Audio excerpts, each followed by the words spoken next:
morning. Happy Monday. Welcome to the Pitch Chronicles. I am Uncle Taz. I'm here with Rob and Donald. And look, it was an exciting weekend for the Yankees for a change. For a change, things actually went our freaking way. But want to say what's up to everybody in the chat. We see you. Thank everybody that has come to celebrate a series win against Boston. A GM that actually made a move. Donald got his wish. We have Jazz Chisholm Jr. in the building, and I'm trying so hard not to screw that name up like John Sterling did. But you know, it's out there. Yeah, it kind of sucks we didn't get Paredes, but I really, you know what, Cashman was in on them. The Dodgers and the Cubs just came out of nowhere with a package, and so I lost out on the guy that I really wanted. But more importantly, I want this team to get back on track. And that is exactly the road they're on right now, is that things are starting to click. Things are going our way. The bats. Oh, thank you, Joe. Thank you. Yes, we did finally hit the 700 mark. And we thank everybody that has shown us support. You guys are the lifeline to the success of this channel. So, offensive explosion. How about that? We finally got the bats waking up. The pitching almost gave it back, but it's good to see the bats that we've been waiting for, that we've been questioning, are finally starting to contribute. And you're seeing the depth of the lineup starting to rear its ugly head again like it did in the beginning of the year. That's what I took away from the series. Verdugo had a really good bat. You see the consistency in Wells' playing time starting to pay dividends with his bat. I'd say so. He's been freaking amazing. He's on, yeah. Even Gleyber's been, pretty good with the bat as well. So what was your biggest takeaway, Rob, from this series? It's nice to get a win. Nice to get 2 wins. Nice to get a series win. Nice to get another series win against a division opponent. I think 3 of our last 4 series against AL East opponents now are 2 wins, 1 split, 1 loss. So playing a lot better against the division, which is a good sign, and they needed it. The bats have been a lot better. I still don't know how reliable this is, because it could end soon, for all we know, with the streaky guys we have. But Austin Wells seems like the real deal with playing time. He's been outstanding. His numbers are through the roof since he's gotten everyday playing time. Aaron Judge is Aaron Judge. Juan Soto is Juan Soto. And it's nice to see Verdugo coming alive at the top of the order. I think that was a really smart move. It took them far too long to try it, but they did it, and it's working. And we got Jeff Passan in the chat. That's awesome. But yeah, I mean, it was a really good series win. It could have easily been a sweep. They weren't able to pull that off in game 1, but hey, series win. Really good job by this offense, and Rodon yesterday was phenomenal, so I want to give him a shout-out as well, because he's pitched really well his last 2 games after getting lit up by the Red Sox when this whole drought started way back in June. It was his start against Boston that kind of started this downward spiral. Nice to see him really bounce back. So overall, great series, and let's just keep rolling, because we got a really tough team to play tonight, so this will be a test. Yeah, tonight's with the Philly series, that's going to be. I think that's going to show if this team is truly back on track, or they just had a phenomenal weekend against the division rival. But I'd rather focus on the events from the weekend. We will project into the Philly series as the show goes on. But Donald, what was your takeaway from the weekend? The bats woke up. That's a major takeaway. The bats woke up, and they recovered very, very well from blowing the first game. But, the entire series, we hit the hell out of the ball. And I can't think of a series where every single game we actually hit the cover off the ball. It's been a long, long time. So I'll take that. And we made a major deal, so we should break down that trade. But, positive game. Positive game last night. Yeah, let's get into the trade before, while we get into the nitty and gritty of the series itself. Uh, we needed to do something. They needed that. I don't know if it was that splash trade, but yeah, I got the dog right under me. Decided to quit and go lay Yeah. down. For those just joining us, Tats has a dog that's actually bigger than him, and it's a puppy. So So if you see a random head just kind of float across the screen, that's his gigantic dog. yep, and yeah, and she's not even. She's got so much more to grow. Um, but I mean, the Yankees are also growing as well as they are improving their roster. So with this Jazz trade, it's it's significant because it will. We got rid of JD Davis. Hate to see him go. MVP. The legend of JD Davis is gone. In comes the legend of all that jazz. And look, you saw the reason the trade ties into the series is you saw almost the body language of the team itself kind of shift a little bit going into game two after the trade came through, where they kind of started playing with a little more urgency, wanting to show the GM, hey, if you give us the players, we can win games. We can survive tough games. I mean, that was an extra innings game that we took, on national TV, which we never get those games. Those games, we always beat ourselves in that. And it was, we were able to pull off the win. I think that was a huge statement, not just for themselves, but for the GM. So, Donald, what in regards with the trade?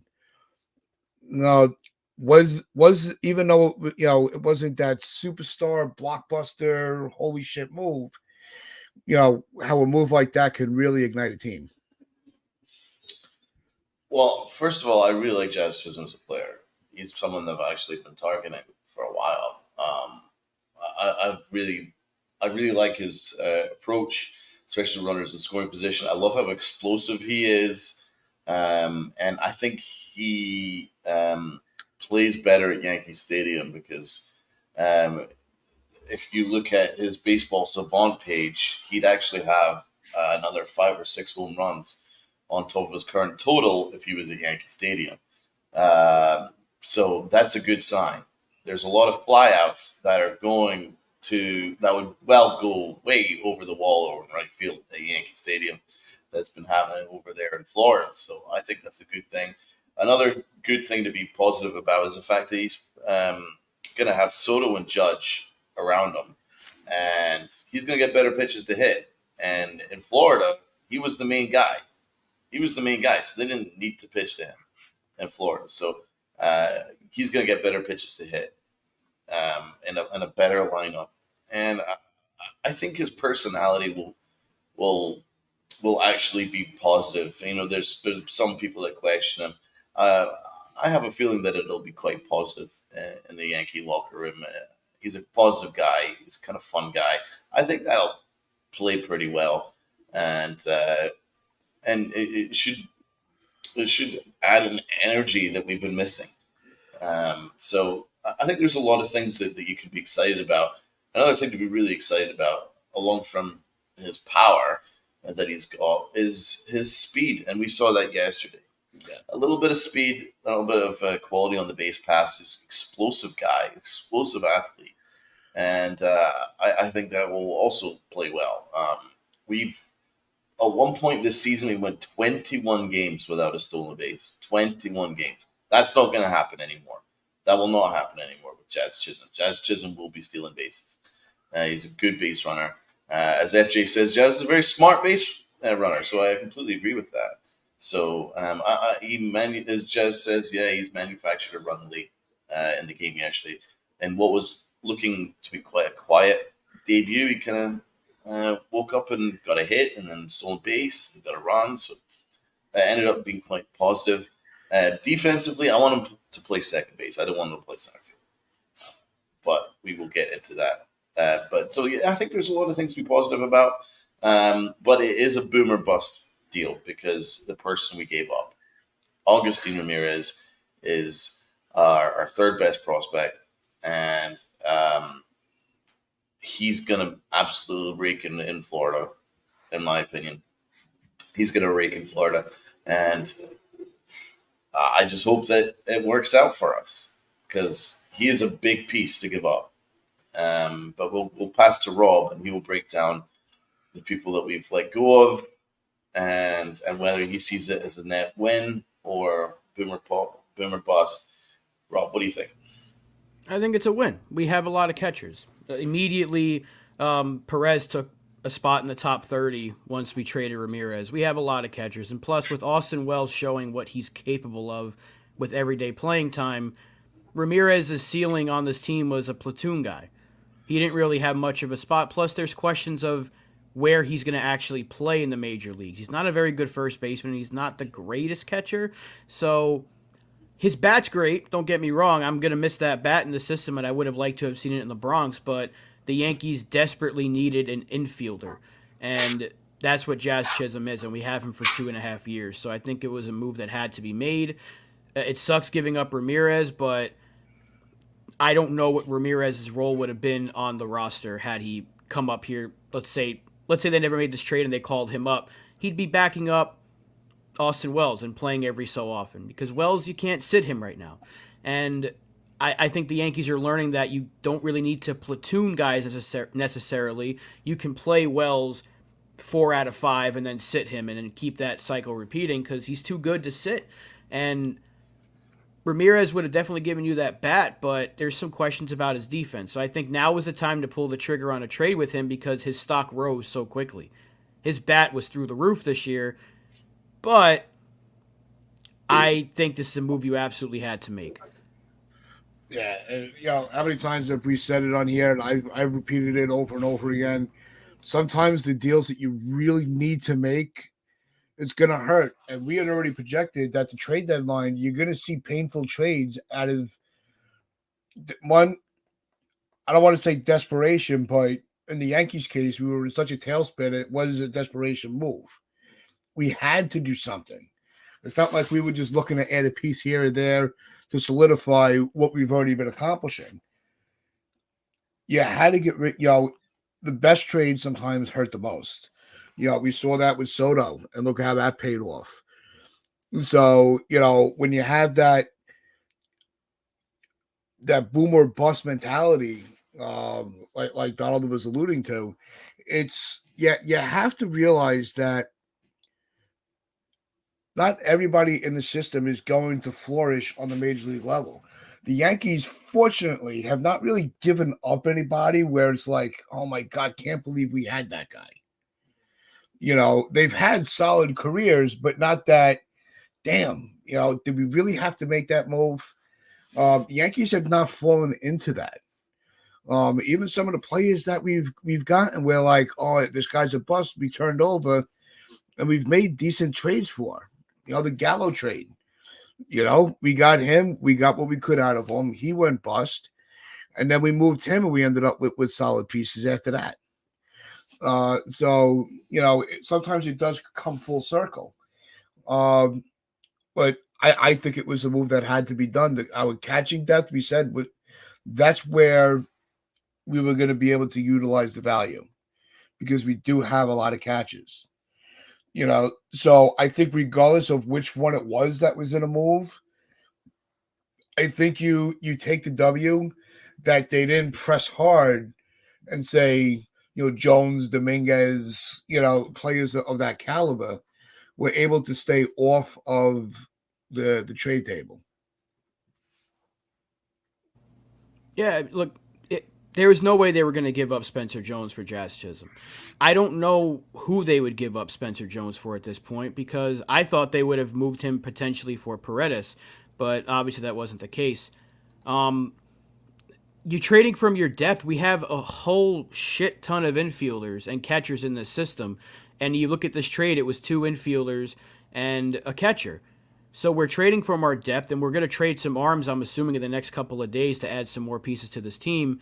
And again, it's a move that had to be made. We desperately needed a bat. And Jazz Chisholm, while I would like to see him leading off, I absolutely love him in the middle of the order because of his production with runners in scoring position. Now, yesterday he had multiple chances, didn't come through, but it's his first game. It's not too much to look into. He had a long flight. It took him a while. He got to the stadium at like 5:30. I'm going to give him a pass. An hour before game time. Yeah, I'll give him a pass for that.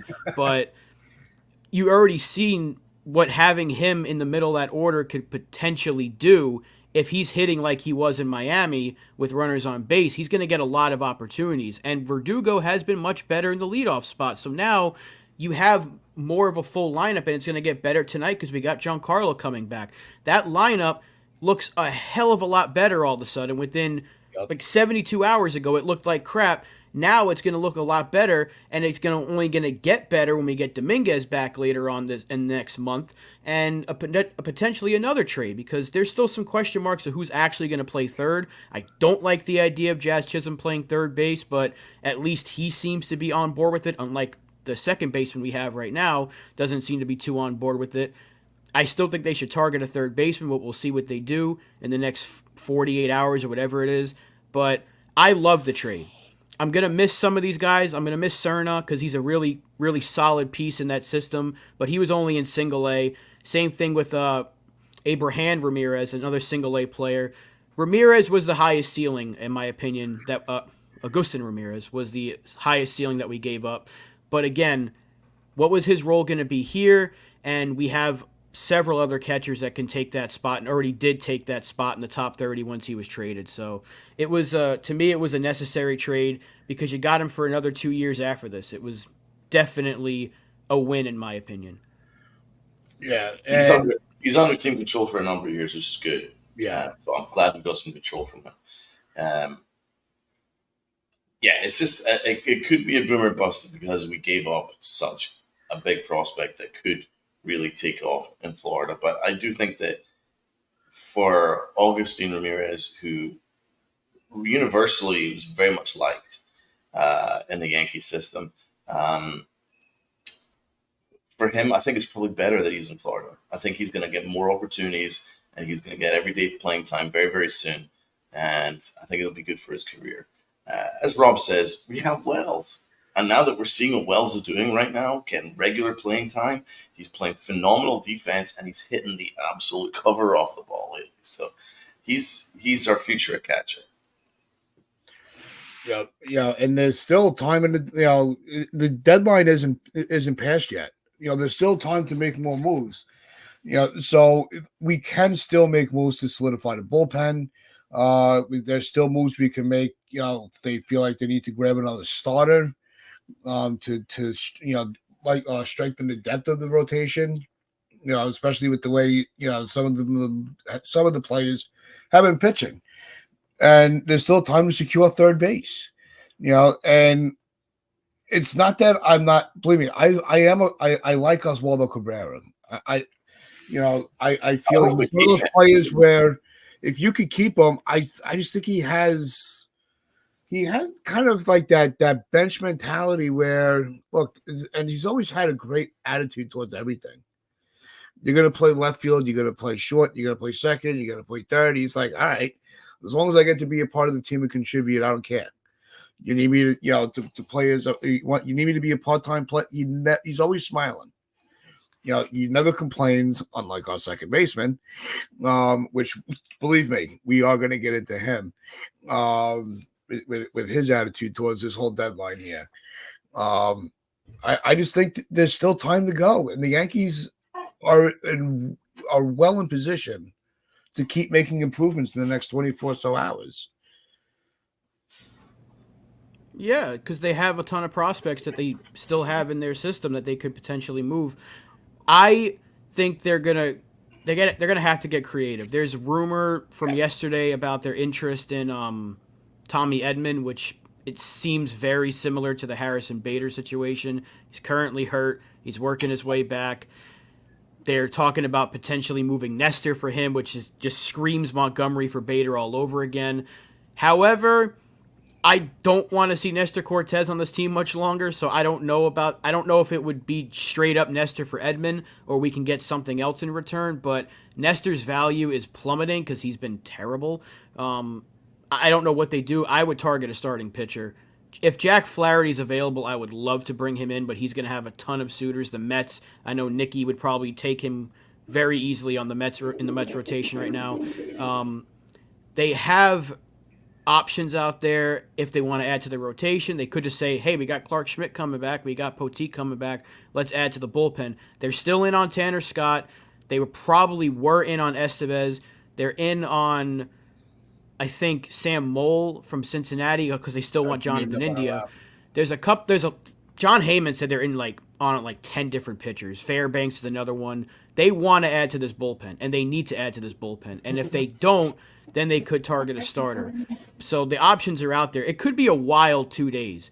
It also could be a very quiet 2 days. That's kind of where the Yankees are. They could say, all right, we got our second baseman. Let's rely on the injured players coming back, and we're going to roll into August and September. But I want to see them make at least one other move where they can add a bat and a bullpen arm, because that wouldn't be the worst deadline. You get 2 infielders and a bullpen arm, and then you rely on the injured players coming back. We'll see, but I don't think they get a big frontline starter. I know my dad keeps bringing up Scooble, but I don't see them making that trade. No. If they get anyone from Detroit, it would be Flaherty. Or Chafin as well. They have him there, too. Yeah, I know Linda from the Upper Deck on Sunday show is saying all in on Flaherty, it's worth the bucks. It's tough to say when you're making a trade because it's not like you're trading for a proven resume. So that's where trades can get tricky. Jazz, we had the resume on. He's been established as a ball player, so it's easy. It's an easy pill to swallow to have to give up, a top guy. Paredes had a little bit of a resume where it's like, okay, you could see why teams were willing to really go all in. There are teams that, like with the Cubs, nobody even thought they were going to be involved with the trades. They were expected to be sellers, not buyers. So the next 24 hours it's going to be weird. We've been saying it's going to be a wild trade deadline because there's so many teams that are going to be involved. Teams that don't even know if they're buyers or sellers yet. This late in the season. So, but the Yankees have to focus on what the Yankees can focus on. Sean Browning said, great. Getting Chisholm was a brilliant move by Cashman. Yep. We also had to beat off a lot of teams to get him, too. There's a lot of teams that wanted Chisholm, and it wasn't just us. That's why we had to give up a premium package. I mean, we did have to give up some premium names, but I think it is worth it. It's a swing we had to make. It absolutely was. You got Soto for a couple months. You have to make that deal. Well, I think that's where the urgency came in with the GM, with Cashman. He's like, look, I don't have to sell my farm to improve this team, but I have to improve this team enough where if I'm going to want Soto to believe that this is where his future should be. So they had to make these moves. I don't think this season, from the off season to now, have he's made any trades where it's like, why did we need that player? I think some of them have been calculated, and I want to highlight this comment from David. Thank you for the super chat, David. Appreciate you for the super chat. Would you trade Rice in a package for India? Is his question. And we'll highlight this comment for the time being. Donald, we'll go with you. We'll get your opinion on that first. No. Rice to India? No. I want to see more from India. I want to see more from Rice. I think Rice has been playing really well. He's driving the ball, and he's been a really positive addition to this lineup. So that's a big no for me. I want to see, to be honest, more of Chisholm playing second base. I don't want him playing center field. I don't want him playing third base. I don't want any of that stuff. I want to see him playing second. And I think Waldo can play third. Waldo showed yesterday that he's more than capable of hitting. Now, he's not the best third baseman defensively, but he's not bad.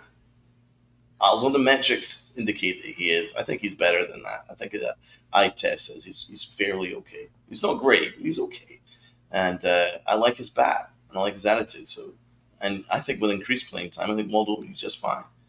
You're going to have to make use of DJ somehow because they're not going to cut him. So he'll be a defensive replacement, I suppose. So you kind of got that. So for me, uh, another infielder is not necessarily an absolute necessity for me. I'm more focused on pitching now. I think when you add the fact that we got Dominguez coming back, we got Stanton coming back, along with Chisholm, the lineup is pretty huge, right? And then you've got Verdugo who's turning things around.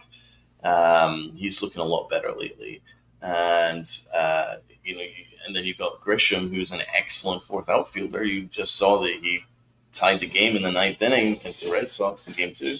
So, the lineup looks a hell of a lot better already. So I don't think we need to necessarily make any huge additions and trading away more star prospects. I like Rice. I think Rice could have a future here. We need a first baseman. Another thing, we need a first baseman down the line, and if Rice could be that first baseman, great. Yeah. Rob, I would do it if Sam Moll's in the trade, because the Reds really like Ben Rice, and apparently, like Jones said, teams are asking for Ben Rice. A lot of teams like him. I don't know if he's the future. He certainly has shown the potential. He's got the bat. We know that. His glove has been just fine. We do need a first baseman. We still have TJ Rumfield in the system. And we could also play Cabrera at first if we absolutely had to.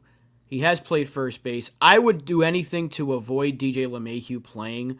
The dude is absolutely toast. I'm so sick of watching him. They're using him as a defensive replacement every night for Rice anyway, so it kind of tells you how they feel about Rice. But on the other side, they don't want to deal Ben Rice. I don't know what the hell they're doing with the kid. I personally, if we can get India and Mole from Cincinnati, I would put Rice in that trade. But if we can't add Sam Mole, I probably would say no, because I desperately want a really good lefty in this bullpen. I don't want to see Caleb Ferguson. I know he had a good series, but he is far from reliable and he won't be here next year. If you get two controllable players for next season, if it costs you Ben Rice, you might have to bite the bullet, but I don't think it's going to come to that. I think the Yankees really do like Ben Rice, but they haven't necessarily shown it because they're sitting him against lefties and they're taking him out of the game late for the $15 million waste of space. If there's any way the Yankees can cut him after this year, I think they do it. Yeah, I'm so sick of DJ LeMahieu. I would be surprised if LeMahieu survives the off season. We know he's going to survive. For some reason, they're obsessed with getting him in the order. Yeah, it was weird. It's ridiculous. And I'm with you, Rod. Every time they make that defensive move late in the inning, and put, I'm like, I scratch my head. It's like Game 2 of the Red Sox series. Let's slide back into the weekend. Here you are late in the game, and then you see LeMahieu have to come up instead of Rice. And all I keep going is, I'm like, that's it. DJ Le ground out. DJ Le double play. And the game's up. Luckily, he struck out to give at least Wells a shot. And it was what it was. I'm like, come on. As soon as I saw it was going to get to LeMahieu in the batting order, I was like, I had no confidence at all. Yeah, and it's not even like he's one of these guys where maybe he'll run into one here or there. I'd have more confidence with Stanton up there with a blindfold on, than LeMahieu right now. Because even Stanton with a level swing can hit it, So I'm done with LeMahieu. I just seeing him in these games, in those situations, it really just makes no sense. Like, what confidence are you giving to Ben Rice? So if that's really how they feel about Ben Rice is, he can start the game, but he can't finish, then I have to believe that if a team is saying, look, it's Rice in the deal or no deal, I have to believe the Yankees will pull the trigger on it. It depends on the player. Yeah, it depends on the player. Like, you could probably get Rengifo from the Angels and it wouldn't cost you Ben Rice. Mm-hmm. But then again, it might. If teams are that insistent on the player, I don't think we should be holding on to Ben Rice like he's this can't miss prospect. I'm not trying to say I don't like him because I think he's got every opportunity to be a really good player or at least a serviceable first baseman, but we need to win now. And I mean, I know Ben Rice has helped us this year, but like our infield defense is so bad. Like you saw even last night, thank God the score was what it was because Gleyber Torres bobbled the play at second. Can you imagine that in October? That's why I don't want to see Jazz Chisholm over there. I want to see him at second base. I don't want to see Gleyber anymore out there. I know Gleyber's bat's been better, but he's so bad defensively. Like, every day he's doing something that you're just like, then he's got the balls to say what he said after the game. It's like, dude, you're arguably one of the worst second basemen in baseball right now, at least defensively. And even with this stretch of a good month that he's had, his OPS is still not even near league average. So, like, I don't know if we can rely on him anymore. I say now that he's hot, maybe you try to get something for him because the Dodgers need a second baseman, the Mariners need a second baseman. Maybe now is the time to strike while you can get something for him. I know India would be a better third baseman than Chisholm, and I know Chisholm would be a better second baseman than Gleyber. So if it took Ben Rice to upgrade my defense at third and second and get Gleyber off of this team, I think that's a pill I'm willing to swallow. Yeah, with that being said, with Jazz, David again helping us keep the lights on. Thank you for the $1.99 super chat, fellas. Thoughts on Jazz's first game? Love that stolen base. Yeah, you know what? I think for his first game, I think he wasn't going to come in. I think the timing of his arrival that we were talking about earlier. It's hard to just get up like that. And it's not like he was coming in for a first game against Oakland. He had his first game as a Yankee against Boston in Fenway. So you talk about jumping right into the fire. It was a series deciding game, the rubber game.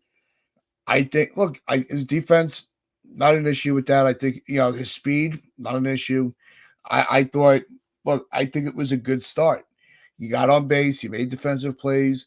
He showed his speed on the bases.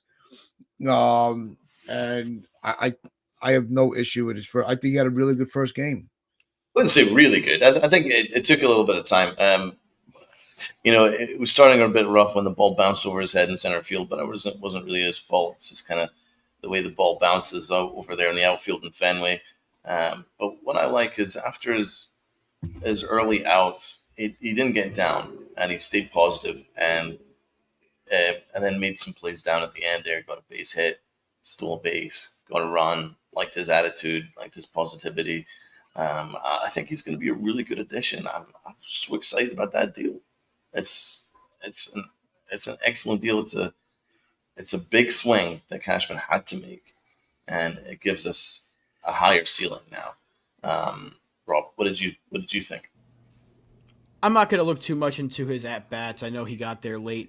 And playing the monster right out of the gate, that's never easy. No. That's why they had to shift Verdugo and Soto this series, because playing that monster is such a difficult thing to do.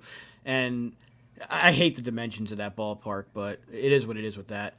He'll be fine. I like that he got popped in the jaw, got right back up, and stole third. And I was like, here we go. I was like, you got to be fucking kidding me. His first game, he gets popped, and I'm like, this is typical Yankees. We can't have anything nice. Our first day of this guy getting here, and he's already hurt. Luckily, he's okay. He'll be better. I think with a normal routine, when he gets more of those RBI opportunities, he'll come through more times than not. He's very good with runners in scoring position. He'll have more opportunities batting fifth behind Soto, Judge, and Stanton than he would batting first behind Volpe, DJ, and pick your poison in the 9 spot. So I'm perfectly fine with where he is in the lineup, and I just would prefer him at second base. And I know that speed and that energy he's going to bring is something that we need, especially when the team was playing as poorly as it did. Yep. Let's break down Gleyber Torres' comment. What did you make of that? Controversial, I would say. Controversial? You asinine comment. You're You're not married to that position. You're not. Sorry, dude. No, nothing is guaranteed except for DJ coming in a game. There's no guarantees when you put on that uniform. Either you're playing, you're performing. If you're not living up to your ability, then sorry, you got to find somewhere else. Either play a different position or play for a different team. That's my attitude towards it. And I don't want him at third base. I don't want him at shortstop. I don't want him at second. It's he just annoys me. He really does. I can't believe with it's not like he's having this all-star career year where he even has any stock to say, look, this is my position. This is where I've been playing. You don't have the resume to put your foot down like that. If Judge would have done that with right field when Soto came in, I'd have a little more. I'd have a lot more patience for that than Gleyber trying to. I'm a second baseman. Are you really? First of all, he's one of the worst second basemen in the game. I mean, obviously, he's the most errors at the position, second most of any position player for a long time this season. He has absolutely no right to say that he's married to any position. Now, do I want him playing third base? No. He'd be terrible at third, just like he was terrible at shortstop. I can't play shortstop either. So it's big talk for a guy who's produced one of the very worst walk-off years, worst contract years of all time. His numbers have been horrible. His season has been horrible. It's been better lately, but overall, it's been so bad. And a walk year. It's embarrassing. And so he's like, I'm a second baseman, bro. No, you're not. No, you're not. Keep talking. Good. Yeah, but Rob's take on it. Yeah, I think that kind of attitude is not something that we need. He's too entitled, and that's been something that has been a problem with the Yankees for a number of years now. A lot of entitled dudes. I think that they're there by birthright. You still have to work and earn that job. He's not earned shit this season, so I've lost a lot of respect for him, and I've never exactly been his biggest fan, but I've lost even more respect for him now. I know, I'm waiting for Sierra to jump in the chat and start yelling at us. But before we get Rob's take on it, there has been another trade. The Royals are acquiring Michael Lorenzen from the Rangers for left-hand pitcher Walter Pennington. So Lorenzen on the move to Kansas City from Texas. So if we do hear of any trades that come through while we're on, we'll definitely fill everybody in on the movement. But we'll get Rob's take on Gleyber, and then we'll get to the series awards from the weekend. Yeah, I didn't like the comments. I understand why he wouldn't want to move from second base because he's terrible elsewhere. But it's just it's a bad look because you just had the Chisholm interview where he's like, I'll play wherever they need me to play. Yeah. And it's his first day here, and there was all this talk like, oh, there's some questions about his locker room presence and his attitude. And then you got Gleyber, who's having a bad year, and he's like, I'm a second baseman, but everything's on the table. I don't want to see him at third. I'd rather see Chisholm at third, but I don't want to see Chisholm at third anyway. I would rather see Gleyber. At this point, I'd rather see him gone. It's a bad look. It's a guy talking like he kind of sees the writing on the wall a little bit. I still think the time to trade him was 2 years ago, or last year even, but that's another story.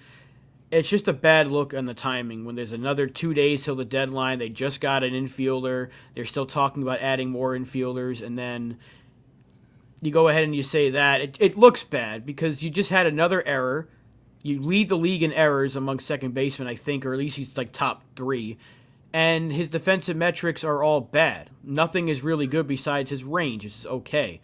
But his arm isn't good. His fielding in general is just bad. And you saw him yesterday on an easy ground ball. He bobbles it. So he's been such a head case because the bat's there because his bat's been very good over the last month, but his defense is still bad because he's cost us at least like 4 games this year by his glove alone. 13 errors. Thank you, NFE. Wow. It's That's bad. insane. It's really bad watching him play, and there's a lot more that probably could have been charged to him. So I think that his time here is going to be over sooner than later. If they can find a trade for him, I think you do it. If not, he's got to be the defensive guy that you take out late in the game. That's where you put in DJ late in the game is for Gleyber Torres, not for Ben Rice. I just can't see a situation where Torres should be here post-deadline because I don't want Chisholm playing center field. I like Chisholm, but he's not a center fielder. He's not a great center fielder. He can play there, but he's not a great center fielder. He's a better second baseman. Well, this year he's been really good in center. Yeah. Really But I good. still think he's a much better second baseman. I think he's much better there. Yeah, I Plus, think we've got Aaron Judge in center field anyway. Judge is going to play center. Then you're going to have Dominguez that can play center. You got those guys that are going to be playing regular center field. You got Grisham, who's one of the best center fielders in the game. Center field is not a problem. Second baseman, that's where he needs to be playing. And if he plays second, Torres is no use to anyone anywhere else. He's not going to play DH. He's got Stanton playing DH. So I'm sorry. I think you have to move Torres. Yeah, even Nick is saying he'll take Torres to the Mets. Yeah, what do you give us for him? Yeah, let's talk. Let's talk. Talk. And I know Nick also threw a couple of the references to the Subway Series and how that went this year. He had my permission until the Yankees regain first. He is allowed to trash talk to us as much as he wants. You can hang your banner all you want, Nicky. Congratulations, you won 4 games against the Yankees. You still got Sal Licata rooting for your team, who cursed you within 48 hours of his tweet. You guys lost that wild card spot, so you can have your 4 games, hang the banner, go ahead, ring the whatever the hell they say, put it in the books. But you still got Sal Licata rooting for your team. So to me, that's a W for the Yankees. All right, let's get into these awards. Yep.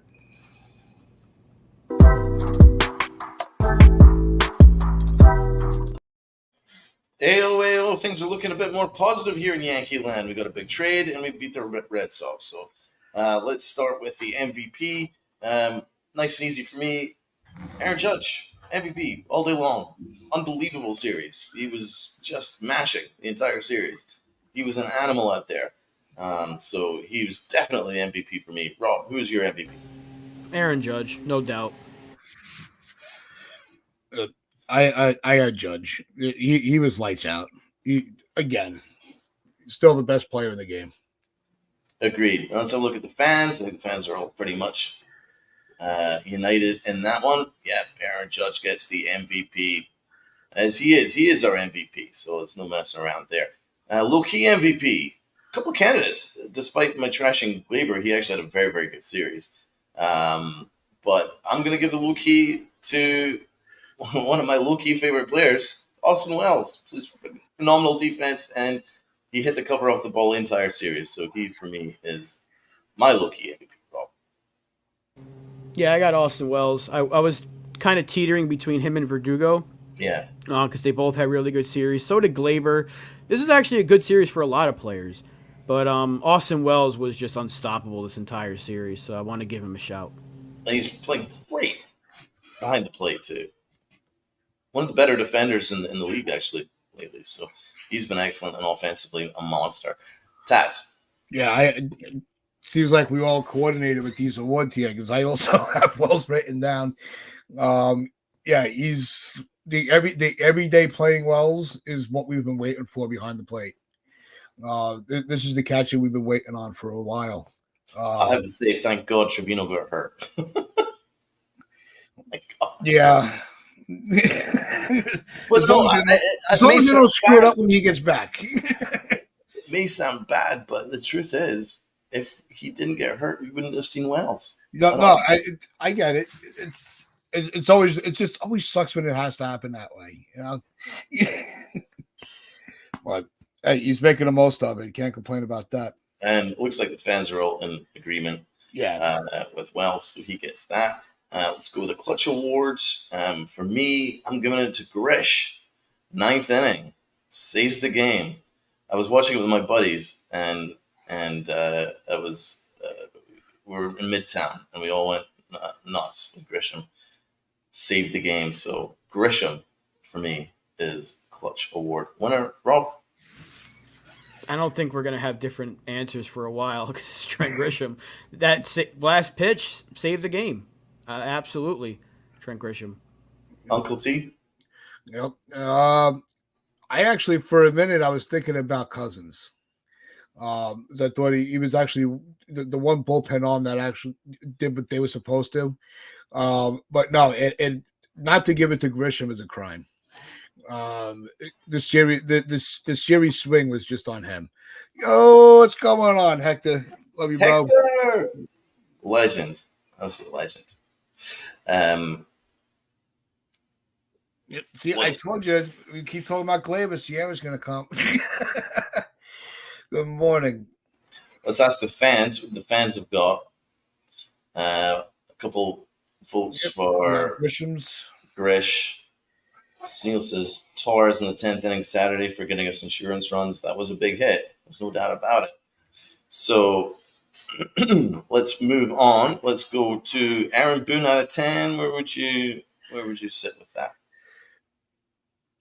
I actually had Boone a 7 out of 10. I think his lineups were a lot better.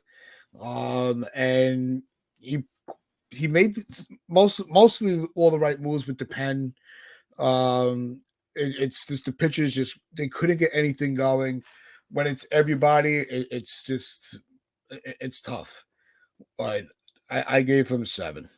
We did win the series, and it was an important series at that. Yeah, I have him at a 7 as well. I can't really blame him for that game 1 because he used like all of his bullpen.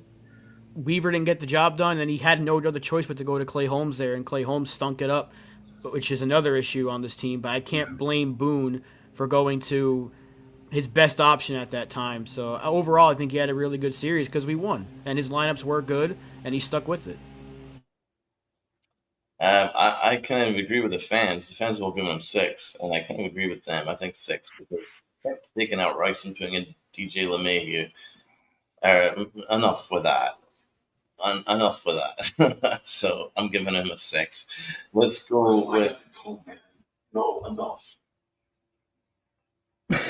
All right. So while waiting on the background noise to fade, well, let's get to the pitching award. Rob, who did you have for your pitcher? Carlos Rodon, pretty easy choice because the other 2 starters stunk and the bullpen Canely was pretty good, but Rodon gave us a great start when we needed it. So 2 starts in a row now where he's been really good. Hopefully that's a good sign for him. Yeah, Donald. Pitching awards. There's not a lot of great candidates, so I'm gonna pass on that. No one really blew me away, I'm afraid. Let's go with the L. Who takes the L? Uncle Ted. Well, I'm going to give my pitching award to Rodon. I think, especially, after his previous start where he pitched really well, he carried it over to a second consecutive solid start. And that's not, the Sox, they're not, that's a tough lineup. As our pitching staff saw across the board. But Rodon really stepped up when we needed to get a series win and kept them at bay. So I had to give Rodon his credit. Okay, as I say, who got the L? The L, Stroman. You can't get it. You can't get a 3-run lead to start off before you throw your first pitch and just toss it away. Yep. Big L on him. Every time the Yankees were fighting back, then they tie the game, they get him another lead. Every time that they did something offensively, he was fucking it up. So Stroman definitely with the L. Rob? I have Stroman for the other award. My L's going to Luke Weaver because we just fought back to take the lead in that first game, and he gave it right back, which led to the walk-off for Boston. There was a lot of choices for this, but it could have been Holmes, could have been Weaver, could have been Stroman, could have been Nestor. Could put all of them in that freaking award, but I'm giving this one to Luke Weaver because we needed him to be shut down. My L goes to Nasty Nestor because he was not nasty. He was Batting ass. practice. Let's go with the final awards before we sign off. The Aaron Hicks Award. Let's go with Rob. This one I have Marcus Stroman. He was terrible. Absolutely terrible. Like you said already, Tats, for your award. Every time we got a lead, he gave it right back. And it's like these pitchers were allergic to holding a lead. It was freaking... I thought we were going to lose that game. Luckily, we didn't. My God, that was rough to watch. Marcus Stroman, $18 million. I said the same thing about Rodon. I got no love for you if you struggle when you're making that kind of money. You got to be better than that.